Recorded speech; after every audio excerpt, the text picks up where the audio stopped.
up-to-date news around the world. 欢迎收看 Louisa 报报，每天给你最新最有趣的新闻。And the residents in Southeast Asian countries are not the only ones suffering from heavy rains and floods. People in many parts of Central America are also being drenched by the constant downpours, raising the death toll to nearly 100 people, while affecting close to 250,000 individuals. The leaders of El Salvador, Guatemala, and Nicaragua have since declared national disasters in those areas. 现在除了东南亚受到水患侵袭之外，南美的很多地方现在也因为暴雨而泡在水里，灾情非常的严重。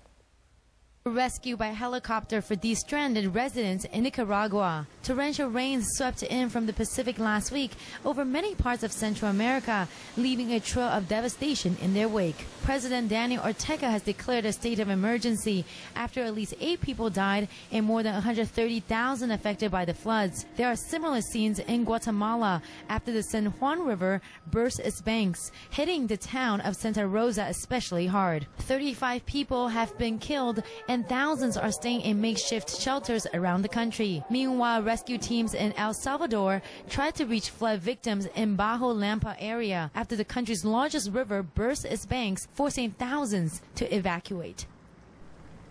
And now to other news. Violence broke out between riot police and protesters in Greece yesterday on the first day of its 2-day strike, which halted the entire country. Tens of thousands of demonstrators gathered outside the Greek parliament building in Athens, voicing their disapproval over the government's austerity measures, which included raising the retirement age, cutting civil servants' salaries, and increasing taxes. Meanwhile, the lawmakers are also planning to lay off public servants in today's vote. 希腊昨天展开为期2天的全国大罢工，以抗议政府的紧缩政策，但是抗议活动却变成了警民冲突。 Demonstrations turned violent in Athens as protesters threw rocks and Molotov cocktails at police outside of Parliament. The Presidential Guard post outside the building caught fire and a protester was set ablaze from the explosions. A group of young rioters tried to enter Parliament, reaching the front steps for the first time since the Greek crisis began, where police retaliated with tear gas. Several injuries have been reported, mainly minor burns and head wounds. The clashes come as tens of thousands took to the streets in Greek capital to protest new austerity measures. The 2-day strike has shut down government departments, businesses and public services. And now turning to celebrity news, the Oscar-winning British actor Jeremy Irons is taking on the new role as the UN Goodwill Ambassador for carrying on good deeds and raising hunger awareness around the world, joining the likes of other notable stars Susan Sarandon and Celine Dion. 英国演员 Jeremy Irons 被选为联合国的亲善大使，希望能借他的力量，让更多人帮助饥饿中的难民。 After being named as the newest Goodwill Ambassador at the UN's Food and Agriculture Organization in Rome on the World Food Day earlier this week, Irons spoke about the famine in the Horn of Africa and other challenges to world food security. And it's only lack of organization that this occurs. We grow enough food. Most of us eat too much of it in the north, in the northern Atlantic areas, in Europe. So it seems a real scourge and something we have to deal with now. We can, so we should.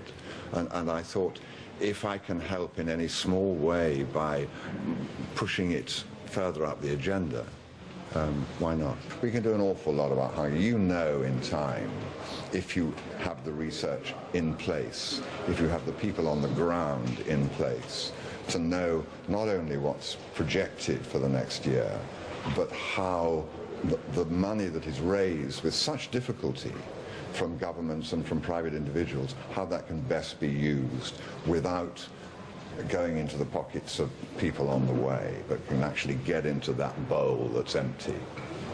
He calls for more attention and action on the global issue, adding that failure to anticipate and prevent famine carries a huge cost in debt, disruptive lives and livelihoods, and the destitution of whole communities.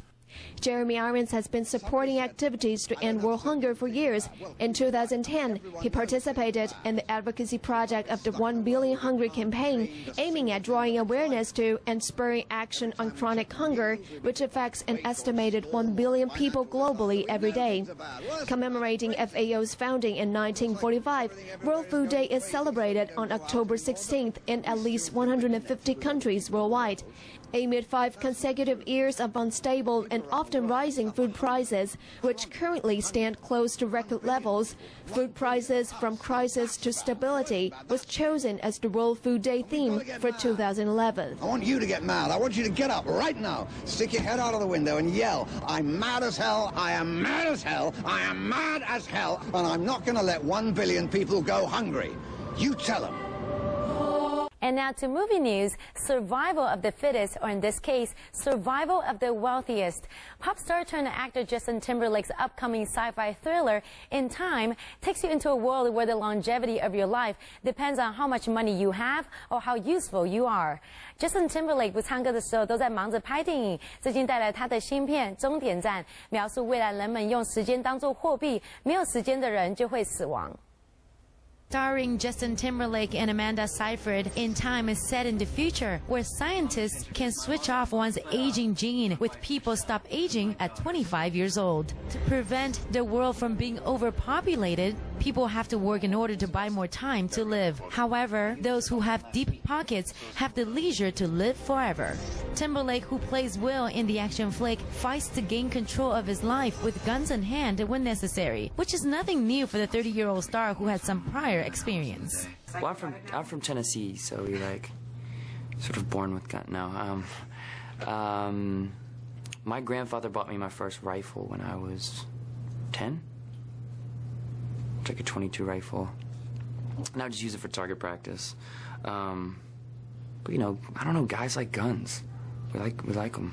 But he won't be so lenient with his own children. No, not at all. Fascinating, right? That was a careless move. I can't believe my mother let that happen. Way to go, Mom. Timberlake, who has been focusing more on his acting resume rather than his singing career in the past years, is planning to enjoy some time off after being involved in the intense film, which got him thinking. I'm gonna probably strap a snowboard to my feet and take some time off. No, I don't know. I think it's good to recharge your battery, you know. I want to continue to work because I love it. I obviously love it.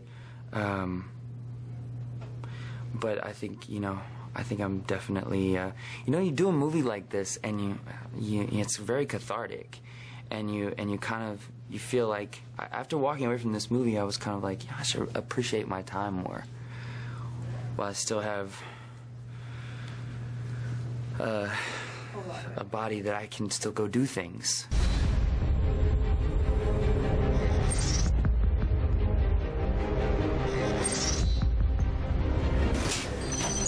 Where's the rest? Never met the quota.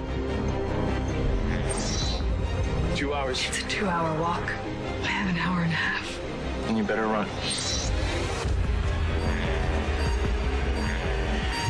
For a few to be immortal, many must die. What the hell's that supposed to mean? You really don't know, do you? The truth is, there's more than enough time for everyone. There are men with 1 million years while most live day to day. No one should be immortal if even one person has to die.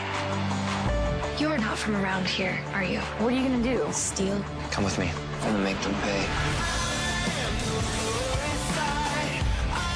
You could cripple the system. I will stop him. His crime wasn't taking time. He was giving it away.